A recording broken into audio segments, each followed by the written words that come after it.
Are y'all ready for the word? Yes, sir. We're going to be in Enoch 20 this morning.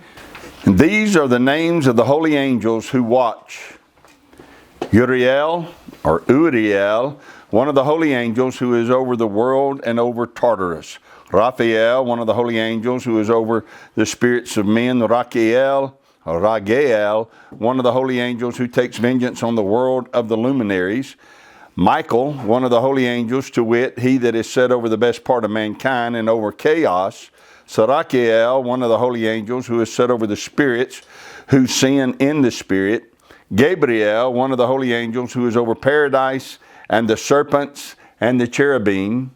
Remiel, one of the holy angels whom Elohim set over those who rise. Enoch 20 is just, the entire chapter is a list of an amazing list of heavenly beings who are in charge of Yahweh's heavenly structure. We've already looked at 6 of them. Uriel over the world of Tartarus and the great over the world and Tartarus, which is the great abyss. Raphael over the spirits of men. Ragiel, who takes vengeance over the world of the luminaries. Michael, who is listed as the leader, who is over the best of mankind and over chaos, and Saragiel over the spirits who sin in the spirit. Well, that brings us to the name of an archangel that I think we're most familiar with. Primarily, he's the most famous of the angels to us because of his association with the birth of Yochanan the baptizer and the birth of our Messiah Yeshua. Enoch chapter 20, however, lets us know that he does much, much more than make birth announcements. There's a lot more to his responsibilities than that. He's over paradise, he's over the serpents, it says, and over the cherubim. That's a lot to unpack in just one sentence, one verse there. But in the book of Enoch, that's not all we're told about him. So if you can find it or want to glance at it or write it down, we're going to go over a few other things we're told about him. In chapter 9 of the book of Enoch, it tells us that he's one of the 4 holy angels who went to Yahweh about the destruction that was being caused on the earth by the Nephilim. They hear the cries of men, they go before Yahweh and let Yahweh know. Talk to Yahweh. He already knows, but talk to Yahweh about the destruction taking place. In Enoch chapter 10, Yahweh sends Gabriel to remove the hybrid Nephilim from the face of the earth, and we'll read that later. But it is Gabriel who Yahweh sends and tells him to get the Nephilim off the face of the earth. Now he did this by causing them to war against one another. And this truth and this story is stolen in the tales of the wars of the Titans. But it actually took place, and it was Gabriel who instigated that. In Enoch chapter 40, verse 9, Gabriel is identified as one of the 4 presences that are on each side of Yahweh. And we're told that what Gabriel does in the presence of Yahweh is intercedes for those who dwell on earth. And that he is, it says in Enoch 49, he is set over all the powers. Keep that in mind. He is set over all the powers. In Enoch chapter 54, verse 6, we're told that Gabriel, along with Michael, Raphael, and Phanuel, will seize Azazel and his host and take them from their prison on the day of the great judgment, and he and those other 3 will be in charge of throwing Azazel into the burning fiery furnace. We're told that Yahweh will take vengeance upon Azazel and his host, and that these 4 will execute that judgment. Now, it's interesting when you read this in Enoch 40 that we're told Yahweh is going to take vengeance upon Azazel for 2 reasons. Him and his hosts, he said, number 1, they became subject to Satan. Reason number 2, he's going to take vengeance on them is because they led mankind astray.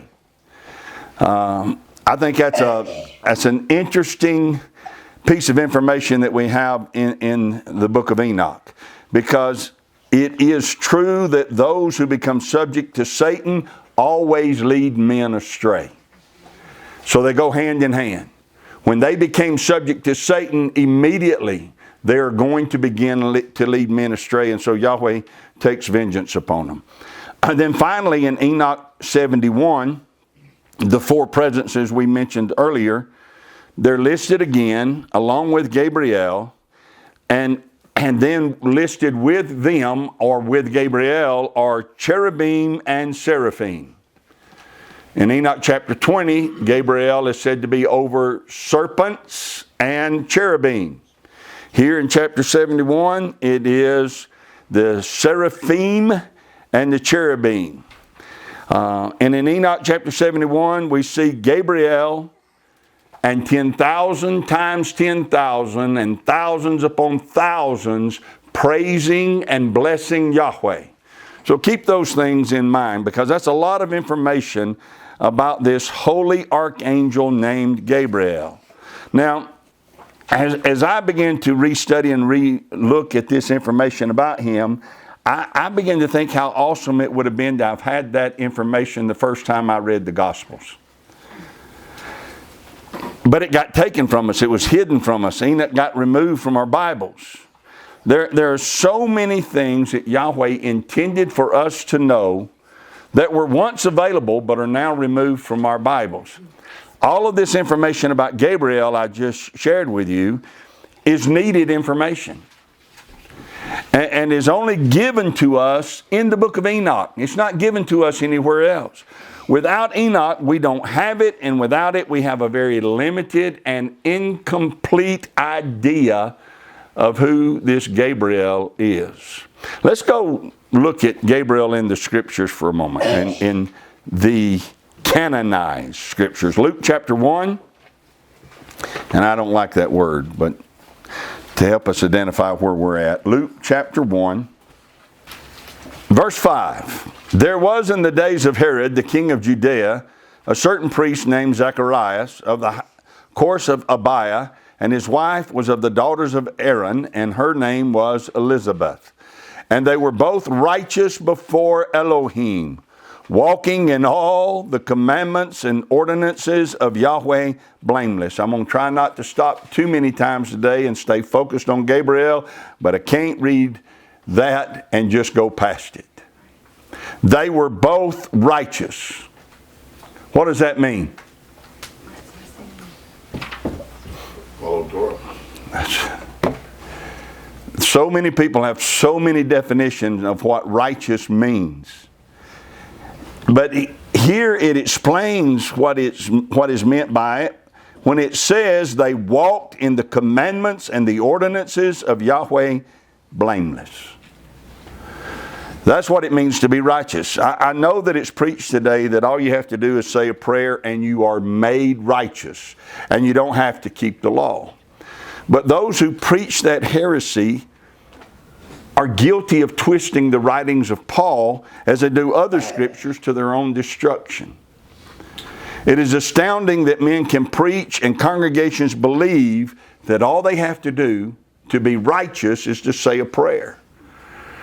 It's astounding that men can preach and congregations can believe that once they say that prayer, they don't have to keep Torah. Listen to what John says. And I tell you what, I'm going to let you turn there. Turn to 1 John 3. 1 John chapter 3, verse 4, you know the verse well. Whoever commits sin transgresses also the law. For sin is what? Transgression of the law. Sin is the transgression of the law. So whoever commits sin transgresses the law. That's what sin is. It's defined.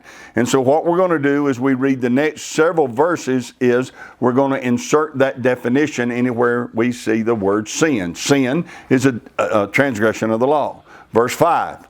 And we know that He, Yeshua, was manifested to take away our transgressions of the law. And in Him there is no transgression of the law. Whoever abides in Him does not transgress the law. Whoever transgresses the law has not seen Him nor known Him. Little children, let no man deceive you. He that does righteousness is righteous, even as he is righteous. He that does righteousness is righteous. How do we do righteousness? What did we read in Luke chapter 1? Keep the commandments. Walk in Torah, right? And that's the same exact truth that we read in Luke 1 about Zacharias and his wife. He that does righteousness is righteous, even as he, Yeshua, is righteous. Verse 8, he that transgresses the law is of the devil. For the devil transgressed the law from the beginning. For this purpose the Son of Yahweh was manifested, that he might destroy the works of the devil. Whosoever is born of Yahweh does not transgress the law. For his seed remains in him, and he cannot transgress the law, because he is born of Yahweh. In this the children of Yahweh are manifest, and the children of the devil. Whosoever does not righteousness is not of Yahweh, neither he that loves not his brother. So you can't separate righteousness, being made righteous, you can't separate that from walking in righteousness. So let's read that again in Luke chapter 1 verse 6 about Zacharias and his wife. They were both righteous before Elohim, walking in all the commandments and ordinances of Yahweh, blameless. And they had no child, because that Elizabeth was barren, and they both were now well stricken in years. And it came to pass that while he executed the priest's office before Elohim in the order of his course, according to the custom of the priest's office, his lot was to burn incense when he went into the temple of Yahweh. And the whole multitude of the people were praying without at the time of incense. And there appeared unto him an angel of Yahweh, standing on the right side of the altar of incense. And when Zacharias saw him, he was troubled, and fear fell upon him. But the angel said unto him, Fear not, Zacharias, for your prayer is heard. So Zacharias has been praying, hasn't he? What's he been asking for? Come on. What was Zacharias praying for? Bear him a son. He wanted a son. Thank you. The angel said, Your prayer is heard. Your wife Elizabeth shall bear you a son. That's what he'd been praying for. You'll call his name not John, but Yochanan. Yochanan means Yahweh's favored or Yahweh's favorite. You're going to call him Yahweh's favorite. You shall have joy and gladness, and many shall rejoice at his birth. For he shall be great in the sight of Yahweh. There's a lot of difference between being great in the sight of men and being great in the sight of Yahweh. Yochanan was never great in the sight of men, but boy was he great in the sight of Yahweh. And he shall drink neither wine nor strong drink, and he shall be filled with the Ruach HaKodesh, even from his mother's womb. And many of the children of Israel shall he turn to Yahweh their Elohim. He shall go before him in the spirit and power of Eliyahu, to turn the hearts of the fathers to the children, and the disobedient to the wisdom of the just, to make ready a people prepared for Yahweh. Now when you read that, and if that's all you know is what we just read, it's hard to imagine who this angelic being is that is speaking with Zacharias. In other words, when you read it, it's hard to know whether you are to envision some soft-spoken, super nice Joel Osteen types just standing there having a conversation with Zachariah. From this text, we don't know. Or is he, as way too many chapels and too many books prescribe, some chubby little cherubim, right? We don't know with the information we've been given so far. But let's read on and let him identify who he is. Zacharias said to the angel, to the messenger, Whereby shall I know this? For I am an old man, and my wife well stricken in years. In other words, Zacharias said to the angel, okay, I heard you. I heard what you said. But I need you to convince me that you are telling me the truth. Because my body and my wife's body are telling me what you're saying is impossible. And I've been listening to my body and her body for a long time, and they've convinced me it's impossible. I need you to convince me that what you're saying can come to pass. What can you do? What can you say to convince me that this is going to happen? That statement from Zacharias would be rude and disrespectful if he was speaking to any man. But this is not being said to a man. Let's see who he said it to. Verse 19, the angel answering said unto him, I am Gabriel. I stand in the presence of Elohim, and I'm sent to speak to you and to show you these glad tidings. Now here's what I'm trying to communicate and talk about. All we knew when we heard this story in Sunday school class as children was that an angel named Gabriel had come, and all I knew growing up was he was depicted in our plays as some being who wore a terrible bathrobe. Right? Maybe some paper wings attached to his back. What if before we ever read this story we had been taught the book of Enoch? What if we knew from the beginning who Gabriel was? How would it have affected us when he identified himself? I am Gabriel. We would have seen this and immediately knew this is that being of Yahweh that is over paradise. This is that mighty archangel who is over the seraphim and over the cherubim. He is the one who defeated the Nephilim, who took the Titans down. He is the one who will cast Azazel and his host into the burning furnace. He is the one who stands in the very presence of Yahweh, surrounded by 10,000 upon 10,000, blessing and praising Yahweh. This is who's talking to Zacharias. It changes it when you know that information. I would have loved to have known that information in my childhood or even in my youth or young adulthood. Yahweh sent from His very presence the archangel Gabriel.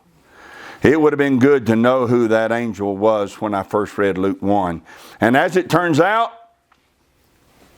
Zachariah is going to soon wish that he had known who he was talking to as well. Verse 19, the angel said, I am Gabriel that stand in the presence of Elohim. I am sent to speak unto you and to show you these glad tidings. Gabriel, from his words here in verse 19, not only took Zacharias' response as an insult to him, but he took Zacharias' response as an insult to the one that sent him. His response to Zechariah is saying to him, I just delivered to you what Yahweh Himself said. And Yahweh is, Zacharias, I don't understand you, son. He's answering your prayer. This is what you asked for. You prayed asking for this. Yahweh heard your prayer. He sent me to tell you that He heard your prayer and to tell you that He's going to give you exactly what you asked for, and that is a son. And you dare question me whether it's true or not.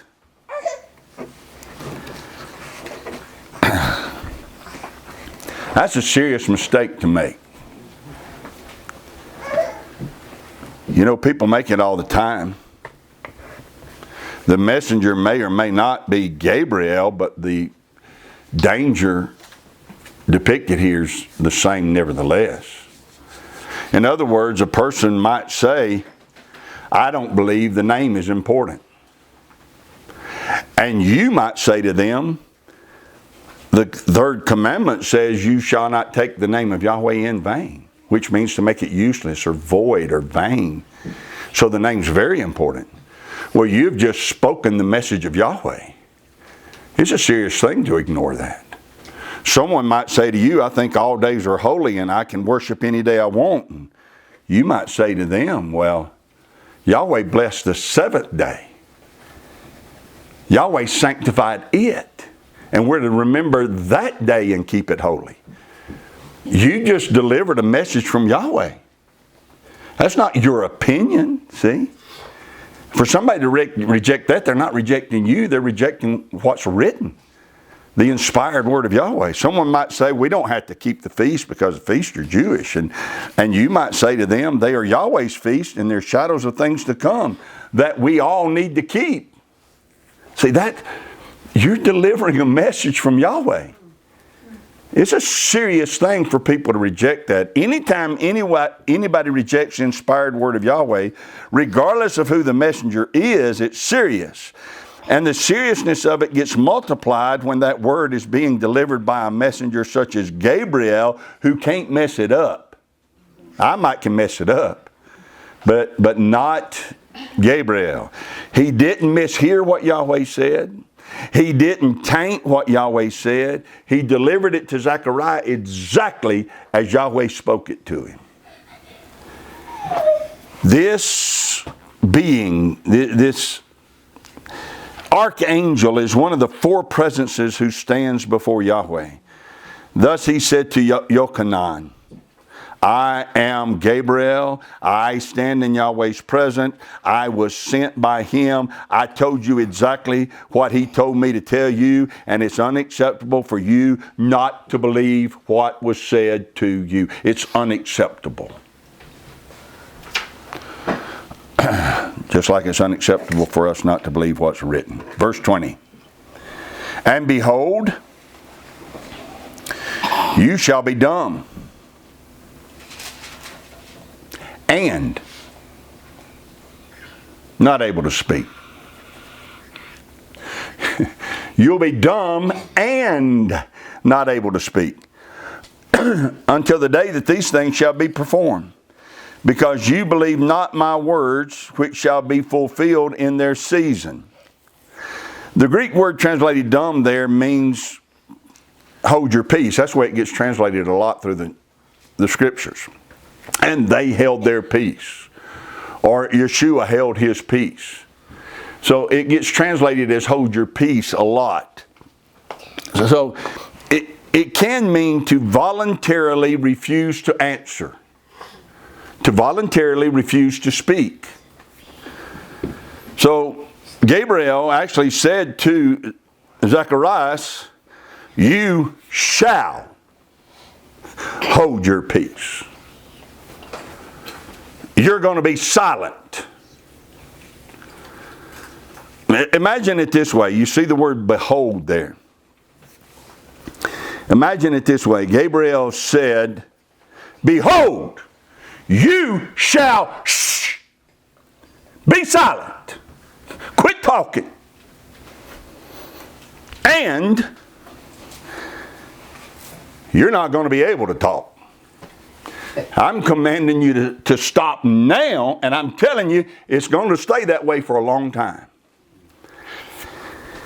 Gabriel, who took out the Nephilim, Gabriel, who cast Azazel into a burning, or will cast him into a burning furnace, you don't question him like you would a common man and walk away guiltless. So let's read on, verse 21. And the people waited for Zechariah and marveled that he tarried so long in the temple. And when he came out, he could not speak unto them. And they perceived that he had seen a vision in the temple, for he beckoned unto them and remained speechless. He remained that way until Yochanan was born. And then we read on down in Luke chapter 1 that on the 8th day when Yochanan was circumcised, those in charge said, this son, this child, shall be called Zacharias. And Elizabeth standing there at the circumcision on the 8th day, Elizabeth spoke up and said, oh, no. That's Yahweh's favorite right there. You're going to call him Yochanan. And they said, no. Because there's nobody in your family, nobody in Zacharias' family who has that name. That's not a good idea. We're not going to name him Yochanan. And evidently this thing persisted a little bit, so they turned and began to make signs and gestures toward Zechariah and said, hey buddy, don't you think we ought to name him Zechariah? We're having an argument here with your wife. This boy needs to be named after you. You've waited your whole life for a son. Here he is. Let's name him after you. You know, I'm paraphrasing, but that's what they're talking to him about. And he asked for a writing utensil and something to write on. And they gave it to him and he wrote down, Yochanan. Now, why did he do that? Why did he say you'll call him Yochanan? Because the boy learned his lesson. Gabriel said, you shall call his name Yochanan. He's not going against him a second time. And as soon as he wrote that name down and gave it to him, his tongue was loose and his mouth was opened. And he began to sing praises and shout praises to Yahweh. Wow. Gabriel said so. Now 6 months later, we're still in Luke chapter 1. Gabriel comes to visit a young maiden by the name of Mary. Verse 26. And in the 6th month, that is the 6th month of Elizabeth's pregnancy, the angel Gabriel was sent from Yahweh unto a city of Galilee named Nazareth. I wish, again, the first time I read that, I'd known who he was. He's not just an angel. He's one of the 4 presences. He's one of the 7 archangels listed in Enoch 20. He's over paradise. He's over the cherubim. He's over the seraphim. That's who Yahweh has sent to this young maiden. Verse 27. He sent him to a virgin espoused to a man whose name was Joseph of the house of David. And the virgin's name was Mary. And the angel came in unto her and said, Hail you that are highly favored. Yahweh is with you. Blessed are you among women. And when she saw him, she was troubled at his saying, and cast in her mind what manner of salutation this should be. What a greeting that was. And the angel Gabriel said unto her, Fear not, Mary, for you have found favor with Elohim. And behold, you shall conceive in your womb. You'll bring forth a son. You'll call his name Yeshua. He shall be great, and he shall be called the Son of the Highest. And Yahweh Elohim shall give unto him the throne of his father David. He shall reign over the house of Jacob forever, and of his kingdom there shall be no end. Then said Mary unto the angel, How shall this be, seeing I know not a man? Notice the difference between her response and Zechariah's response. Zechariah said, Whereby shall I know this? Mary did not say to Gabriel, Whereby shall I know that this is going to happen? She said, How shall this be, seeing I know not a man? She's not doubting him at all. She's asking a legitimate question. In what way shall this come to pass, seeing I don't know a man? She is fully expecting it to be. She just wants to know how it's going to happen. She's not saying it's impossible. She knows it's possible. She just wants to know the means or the way it's going to take place. And the angel answered and said unto her, the Holy Spirit, the Ruach HaKodesh, shall come upon you, and the power of the highest shall overshadow you. Therefore also that holy thing which shall be born of you shall be called the Son of Elohim. And behold, your cousin Elizabeth, she hath also conceived a son in her old age, and this is the 6th month with her, who was called barren. For with Yahweh nothing shall be impossible. And Mary said, Behold, the handmaid of Yahweh. Be it unto me according to your word. And the angel departed from her. That's beautiful, isn't it? Behold, handmaiden is such a lovely way of saying that. Behold the handmaiden of Yahweh. What she actually said is, behold Yahweh's slave. Behold the slave girl of Yahweh. Whatever he says he needs me to do, let's do it. Mary knew, she may have been young, but she's not stupid. She knew how this was going to look. She knew the things that were going to be said. She knew how difficult it was going to be. She knew what she'd be accused of. And yet she said, I'm Yahweh's servant. If this is what he wants to do, be it unto me according to his word. We need to develop that same kind of devotion and tenacity, don't you think?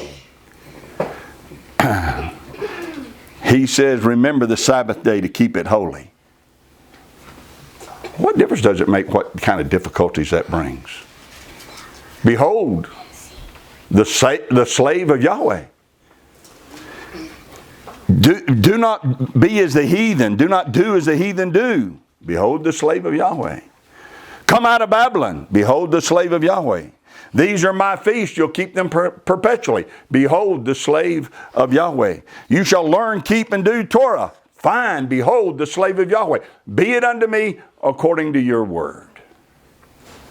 We could go on and on here, but I really don't want to make this message about us. This is about Gabriel, so let's push forward. Gabriel is the one whom Yahweh sent to explain to Daniel the visions he had seen. So we know he announced the birth of Yochanan, the birth of Yeshua. But he also was sent to Daniel in Daniel chapter 8. Let's look at that.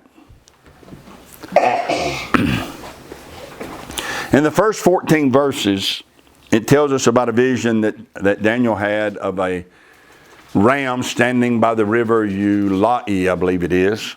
And he sees another ram coming from the west, moving so rapidly that it doesn't touch the ground, and it takes out the ram he saw standing by the river. And he saw that the ram that came with great speed had a great horn, but the great horn gets broken off, and in its place comes up 4 horns. But one of the 4 horns is mightier than the other 3 horns. And he is told that 4th horn became powerful and cast truth down to the ground. Well, this troubled Daniel greatly. That vision did. So let's pick up reading in verse 15. And it came to pass when even I, Daniel, had seen the vision and sought for the meaning, then behold, there stood before me as the appearance of a man. And I heard a man's voice between the banks of Ulai, which called and said, Gabriel, make this man to understand the vision. So he, Gabriel, came near where I stood, and when he came, I was afraid and fell upon my face. But he said unto me, understand, O son of man, for at the time of the end shall be the vision. Now as he was speaking with me, I was in a deep sleep on my face toward the ground, but he touched me and he set me upright. I'd passed out, he said. And he said, behold, I'll make you know what shall be in the last end of the indignation. For at the time appointed the end shall be. The ram which you saw having 2 horns are the kings of the Medes and Persians.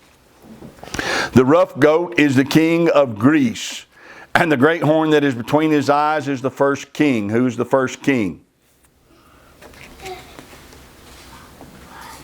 Alexander the Great. Now that being broken, Alexander the Great dies. Whereas 4 stood up for it. That is, his 4 generals took his place. 4 kingdoms shall stand up out of the nation, but not in his power. And in the latter time of their kingdom, when the transgressors are come to the full, a king of fierce countenance and understanding dark sentences shall stand up. And his power shall be mighty, but not by his own power. And he shall destroy wonderfully, and shall prosper and practice, and shall destroy the mighty and the holy people. Who's he talking about? You know? Antiochus. Exactly. Very good. He's telling Daniel way before it ever takes place about the rise of that evil king Antiochus Epiphanes. And through his policy also, he shall cause craft to prosper in his hand. He shall magnify himself in his heart. That's the reason he calls himself Epiphanes, God manifest. And by peace shall destroy many. Mark that. By peace shall destroy many. He shall also stand up against the prince of princes, but he shall be broken without hand. By peace shall destroy many. That's the way they always do it, is we got to compromise and tolerate and do all of that so that we can have peace. And in order to have peace, we've got to annihilate Torah. Right? 1 Thessalonians 5:3 says this, for when they shall say peace and safety, then sudden destruction comes upon them as travail upon a woman with child, and they shall not escape. So many people reject truth because they want to be at peace with everybody. Compromise for peace sake always brings destruction. Paul used the illustration there as travail upon a woman with child. A woman having contractions is going to bring forth a child. And so Paul's point in 1 Thessalonians 5:3 is a society that strains too hard for peace will give birth every time to destruction. If peace is more important to you than truth, you're going to have a society that is characterized by chaos and destruction. Verse 26, and we could stay there and teach all morning. Verse 26. And the vision of the evening and the morning which was told is true. Wherefore shut you up the vision, for it shall be for many days. And I, Daniel, fainted and was sick certain days. Afterward I rose up and did the king's business, and I was astonished at the vision, but none understood it. So of all the messengers that Yahweh could have sent, he chose Gabriel. And that caused me to wonder if it has something to do with what we're told about Gabriel in Enoch chapter 40 verse 9. In Enoch chapter 40 verse 9, I told you it says this, Gabriel is set over all powers. So I pondered what that might mean, and it seems to me to be a reference to earthly powers. Because when the Nephilim were in power and had set out to destroy the earth, it was Gabriel that Yahweh sent to deal with them. In Enoch chapter 10 verse 9, to Gabriel, Yahweh said, proceed against the bastards, the reprobates, against the children of fornication, and destroy the children of the watchers from among men, and cause them to go forth, send them one against the other, that they might destroy each other in battle. For length of days shall they not have. So Yahweh sends Gabriel to deal with the Nephilim. Then we read in Daniel about a vision involving the Medes, the Persians, and Alexander the Great, and the Greek Empire, and about this evil ruler named Antiochus Epiphanes. All of them seeking to rule the world and cast truth to the ground. And when Daniel needs to understand what's going on the earth, it's Gabriel that Yahweh sends, because he is over all the powers. So it seems to me that he is somehow set by Yahweh as an overseer of the powers of the earth. Not only does Gabriel explain the vision Daniel had to Daniel in chapter 8, but in chapter 9, Daniel is praying, and Gabriel appears to him again and explains to him events involving the Messiah and the 70 weeks. Again, that's in keeping with the concept. It was Gabriel who went to Mary. Remember that. So I tied Daniel 9 to Luke chapter 1 because it's Gabriel who went to Mary to announce to her that she would give birth to a king who would sit on the throne of David. And Gabriel said, of his kingdom there shall be no end. So this is a kingdom being set up over the earth, and Yeshua is going to be the king. And Gabriel is somehow set over the powers of the earth. Now, Gabriel by no means is over that power, but he is over all of the powers who ultimately will have to submit to that supreme power, which is Yeshua. Let's go back to Enoch chapter 20 and let me see if I can wind this down. Let me see. Let me give a brief summary of the responsibilities listed in Enoch 20. It says that he is over paradise. Paradise is a reference to the Garden of Eden.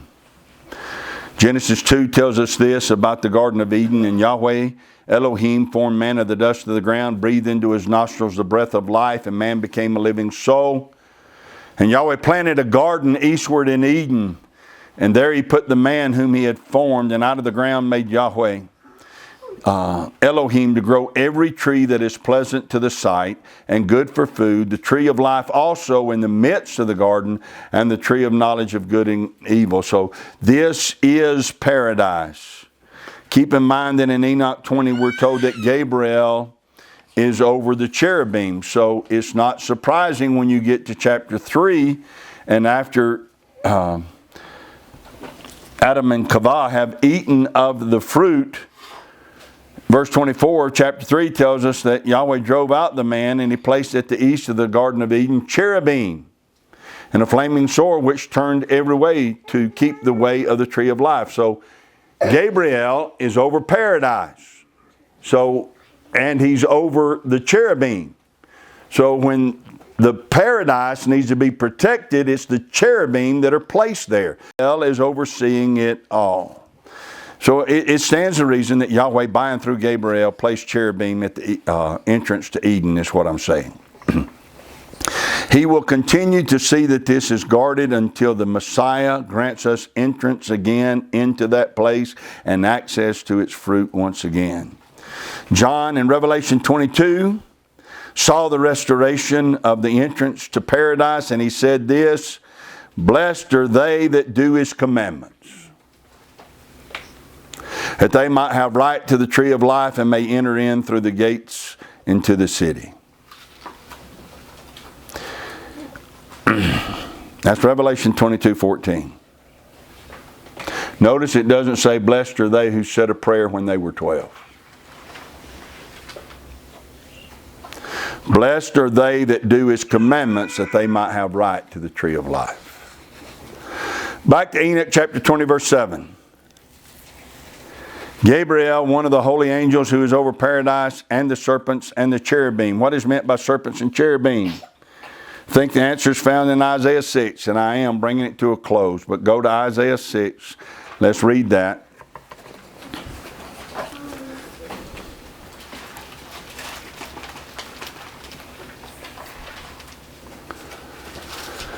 Isaiah 6 verse 1.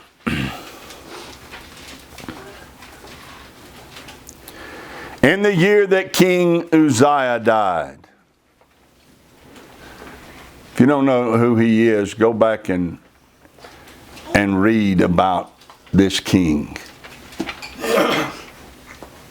Amidst all of the bad kings they had, he was a good one. He restored Torah. He tore down the high places. He was a good king. And in the year that he died, Isaiah's mourning. Oh, what are we going to do now? Oh, this good king has died. What are we going to do now?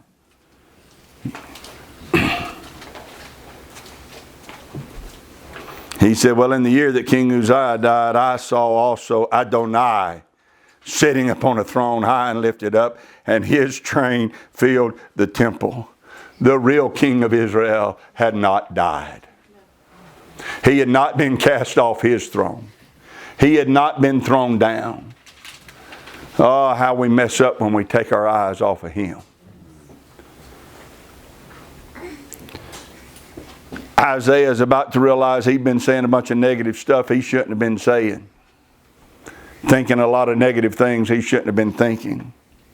He said, I saw Adonai upon a throne high and lifted up. His train filled the temple. Above it stood the seraphim. There they are, the seraphim. Each one had 6 wings. With 2 he covered his face. With 2 he covered his feet. With 2 he flew. And one cried unto another and said, Holy, holy, holy is Yahweh of hosts. The whole earth is full of his glory. And the posts of the door moved at the voice of him that cried, and the house was filled with smoke. Their voices are so loud and thundering that the doorposts themselves shake when they speak. Then I said, Woe is me, for I am undone, because I'm a man of unclean lips, and I dwell in the midst of a people of unclean lips. For my eyes have seen the King, Yahweh of hosts. Then flew one of the seraphim unto me, having a live coal in his hand, which he had taken with the tongs from off the altar. And he laid it upon my mouth and said, Lo, this has touched your lips, and your iniquity is taken away, and your sin is purged. The point I want us to see here for today's study is the seraphim. It's a transliteration of the Hebrew word seraph. It's not a translation, it's a transliteration. Seraph. And then when you make that plural, it's seraphim. So it's just transliterated into English, seraphim or seraphim. Seraph is a reference to a fiery serpent-like creature. Nakash means serpent. Epheh, a Hebrew word epheh, E-P-H-E-H, is also translated as asp in the scriptures. But seraph is a reference to a fiery, bronze-colored, venomous serpent, such as the one the children of Israel encountered when they left Egypt, on their journey out of Egypt. Here we're told that around the throne of Yahweh are these fiery-looking, serpent-like creatures who have 6 wings, who encircle the throne of Yahweh and shout, Holy.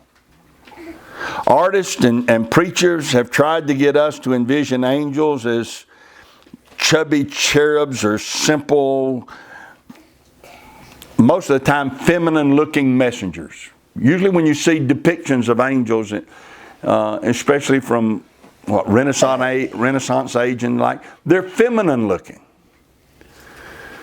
There's so much more than that and different than that. Isaiah 6 tells us these 6 winged beings who have a fiery bronze-like appearance fly around the throne of Yahweh. Enoch 20 tells us that Gabriel is over them.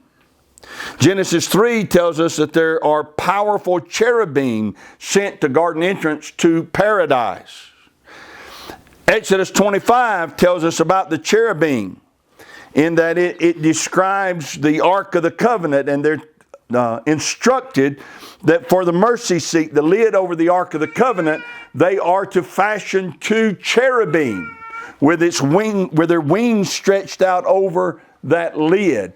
And we read in the scriptures and find out why. It's because when they go into, have visions of or entrance to the very throne of Yahweh, they find out that He is surrounded at all times by cherubim.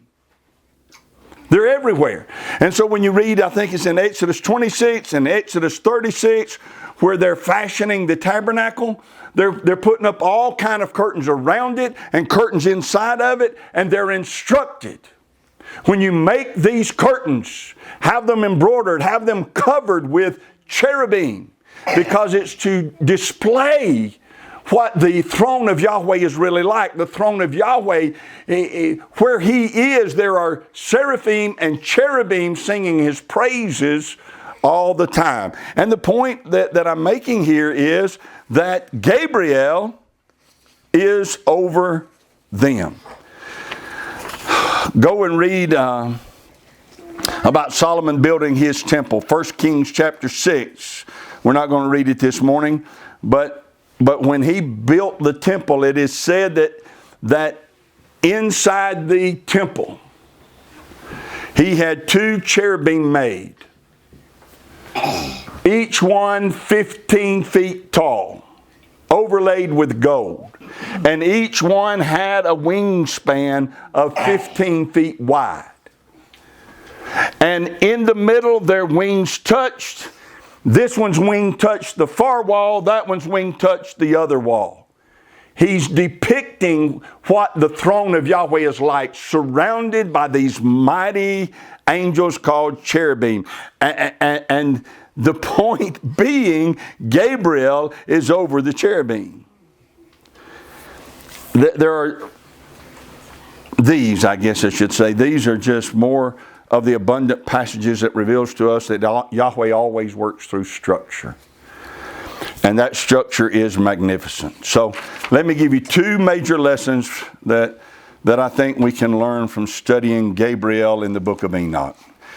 The first lesson I think should be very apparent, and that is this: we need the book of Enoch. Yeah. It's necessary. It's vital to our understanding the rest of the Bible. We are made to understand in greater detail what happened in Genesis 6 by reading Enoch chapter 6 and following. Without the book of Enoch, men read Genesis chapter 6 and come up with all of these warped ideas of what that might mean. But if you read Enoch 6 and 7, 8, 9, and 10, you have absolutely no trouble comprehending and understanding clearly what Genesis chapter 6 is saying to you. We need the book of Enoch. We are made to understand the firmaments of heaven and the number of heavens there are by the book of Enoch. And we're made to understand who the angels are, who the archangels are, and we're made to see the structure in the kingdom of heaven when we read the book of Enoch. We need the book of Enoch. Number 2, by looking at Gabriel and Michael and the other archangels listed there in Enoch chapter 20, I think it's obvious to us, or should be obvious to us, our Elohim is an awesome Elohim. He has a structure that put in place that watches over us and watches out for us. From the beginning of time until now, the heathen rage and the people imagine a vain thing. And they try to cast off Yahweh's right to rule and to reign. But Psalm 2 tells us, he that sits in the heavens shall laugh. Amen. Right? And the reason he can laugh is because not only of his magnificent power, but he has put a structure in place that makes sure that every work of man or devil or rebellious angel is brought into subjection. None of them will ever be able to overthrow him because he's put in place a structure to ensure he wins. I mean, in Enoch chapter 6, 7, 8, 9, 10, we read about some horrible characters such as Azazel and Shemyaza and all of the other wicked watchers that followed them and the wicked things they did. We don't need to focus on them. They're done. They've been taken care of. I know that evil spirits are still at work, and we can talk about being loosed and all of that, but their future is finished, right? We need to focus on the ones that Yahweh has put in place to guard us, protect us, watch over us, and watch over the affairs of man, such as Michael and such as Gabriel and such as Raphael and those others, right? He's put in place a structure that makes sure that we are protected. There's no need for us to fret about the present or about our future. Yahweh rules. He has everything in place at all times for every situation and for every occasion. And you can shout because he will not be defeated. Amen. You two standing right there real close. Step up here and put your hand on Brian. Hallelujah. Hallelujah. Hallelujah. I'm going to reach right up under there.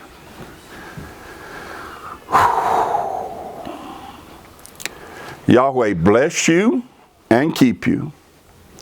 Yahweh make his face shine upon you and be gracious to you.